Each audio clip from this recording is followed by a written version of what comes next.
Então, essa é uma resposta dura, difícil de saber, de ter um único diagnóstico, né?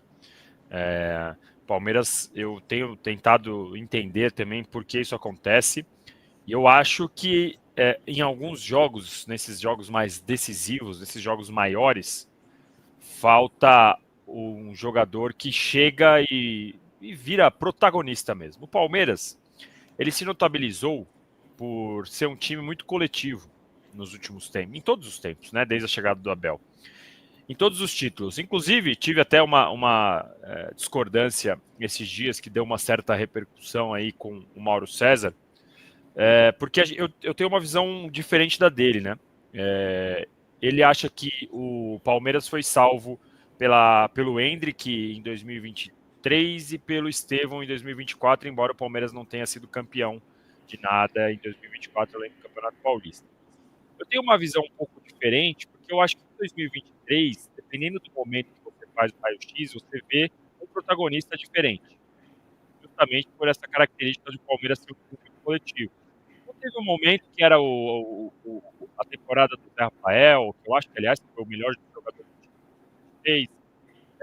Teve um momento que o Piquerez estava muito bem, aí o Veiga aparecia, aí depois na reta. Danilão, sou só eu que não estou te ouvindo bem ou tá tudo certo? O problema sou eu mesmo. Não, tá Vamos rolando lá. aqui, mas... Tá, então problema é meu. Vai embora, segue o jogo. Vamos lá.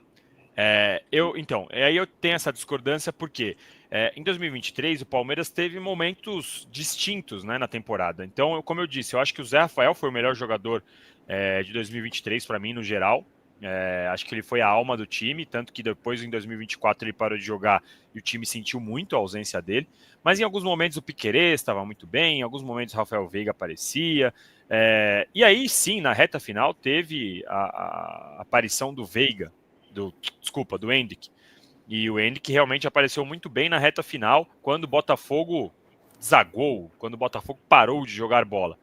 Mas, pro Endrick ter aparecido jogando ali 7, 8 jogos seguidos e fazendo gols decisivos, inclusive a virada do Botafogo, o Palmeiras estava no bolo por um trabalho anterior à chegada do Endrick, até porque o Endrick começou o Paulista e foi mal.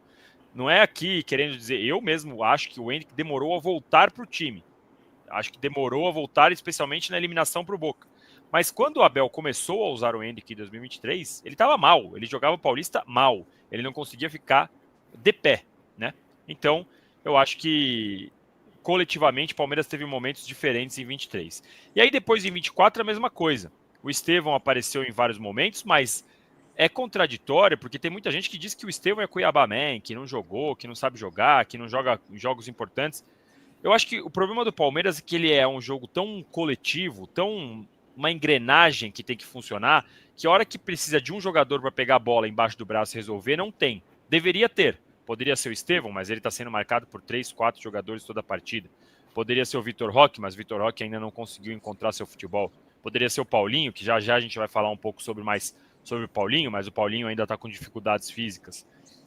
O Palmeiras não tem um protagonista, é um time que é muito coletivo. E aí, nesses jogos grandes, eu acho que falta um protagonismo. Falta alguém chegar e pôr a bola embaixo do braço.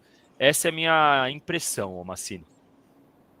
O Kleber está dizendo aqui, ó, porque os outros times se reforçaram bem e o Palmeiras ficou para trás, não é mais aquela moleza de 20 e 21. Faz sentido que os times se reforçaram muito, isso é verdade. O Ademar Freitas está aqui cobrando se a gente vai falar do comportamento do Abel Ferreira, que empurrou o cinegrafista na saída do campo. Nós falamos, já registramos aqui, mas vamos falar mais, se os companheiros quiserem, Falei no dessa post falta também, de. inclusive, hein, que fique registrado. É, Deprimente a atuação do Abel Ferreira. Ponto. essa é uma falta de educação gratuita, né? Não precisa empurrar ninguém, ele pode pedir licença e sair, né? Não, ele fica incomodado com a câmera em cima dele, mas não tem nenhuma justificativa para tal, tá bom? Bom, meus caros. E você, Latif, qual é a parada, hein? Por quê? Por que o Palmeiras não ganha, não se dá muito bem contra os times do G6? Ô Massa, é difícil encontrar uma explicação, porque se a gente pega as últimas duas derrotas, né, contra Flamengo e Cruzeiro, a gente não vê um padrão, né, nesses dois jogos. Contra o Flamengo, o Palmeiras tem a chance de abrir o placar aos 15, não consegue e acaba no segundo tempo perdendo o jogo. Agora contra o Cruzeiro são 2 gols em 5 minutos, que o próprio Abel fala na coletiva, que não tem o que fazer, quando você pega um 2-0 para reverter é muito difícil. Só que se a gente pega um levantamento da era Abel Ferreira contra os times do G6, o desempenho é muito preocupante. Inclusive é um material que vai ser publicado amanhã, um levantamento que eu fiz no UOL. O Abel contra G6, o Palmeiras na era Abel tem 34,1% de aproveitamento. É um aproveitamento menor do que o Cuiabá teve no Brasileirão do ano passado, o lanterna do campeonato. Então é um número assim assustador, né? Porque o Palmeiras caiu na Libertadores, na Copa do Brasil, justamente para essas equipes que frequentavam as principais posições. Então é muito complicado e não é algo novo, né? Porque se a gente pega o recorte do último título do Palmeiras, o Palmeiras fez 9 de 30 pontos possíveis contra as equipes do G6 do Brasileirão. Foi o pior time no G6, mas foi quem conquistou o título. Então, internamente no Palmeiras, existe essa busca por uma melhora nesses confrontos mais diretos. Todo mundo sabe que precisa dar uma resposta, só que não é de hoje, né? É muito complicado, porque quando em 2022 o Palmeiras fez aquele Brasileirão irretocável, né? 3 derrotas, nunca ninguém perdeu tão pouco quanto o Palmeiras. Só que aí em 23 existe isso, em 24 o Palmeiras perde o jogo do título em casa para o Botafogo, e esse ano nos 2 testes principais, né?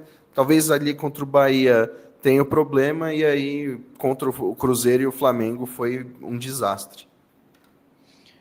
Chamei rapidinho a palavra, Massa e Flávio, porque é o seguinte, né? Eu acho que dentro, a gente fica olhando esses jogos, né, e tentando... A coincidência maior a gente já sabe, que é essa história do G6, os times de cima. Isso é uma grande coincidência. Só que aí, na hora que a gente tenta examinar os problemas, né, o problema de cada jogo, eu acho que tem coisas diferentes. O que eu vejo que bate, de que é uma coincidência, especialmente do ano passado, da eliminação dos jogos na Copa do Brasil e na Libertadores, foi um primeiro jogo muito covarde, né? O Palmeiras teve um primeiro jogo fora de casa, tentando se defender 100%, que é uma mesma estratégia que já tinha dado certo em outros momentos, como deu contra o Atlético Mineiro na Libertadores.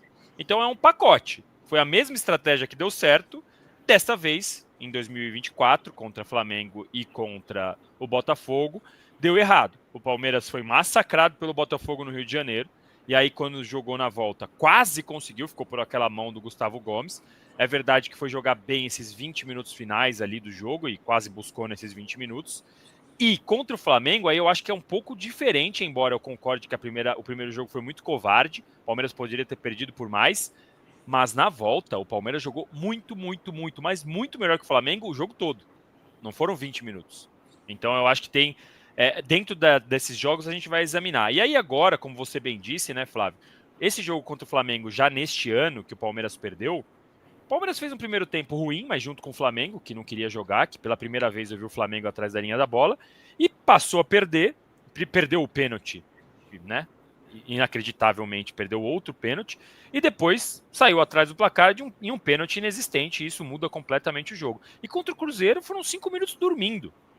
Então, de novo, a coincidência existe de ser times de G6, mas quando você analisa jogo a jogo, não tem um problema raiz. Eu acho que o único que liga tudo isso, para mim, é a falta desse cara que coloca a bola embaixo do braço. E eu acho que a cobrança este ano precisa ser maior, porque ao contrário de 24 e 23, o Palmeiras tem elenco para o Abel colocar para jogar para cima, não precisa jogar covarde contra times grandes fora de casa. E também tem um elenco para alguém que tenha que virar protagonista. Então eu acho que há uma relação dos últimos anos, mas há algumas particularidades que não podem ser ignoradas nessa equação final.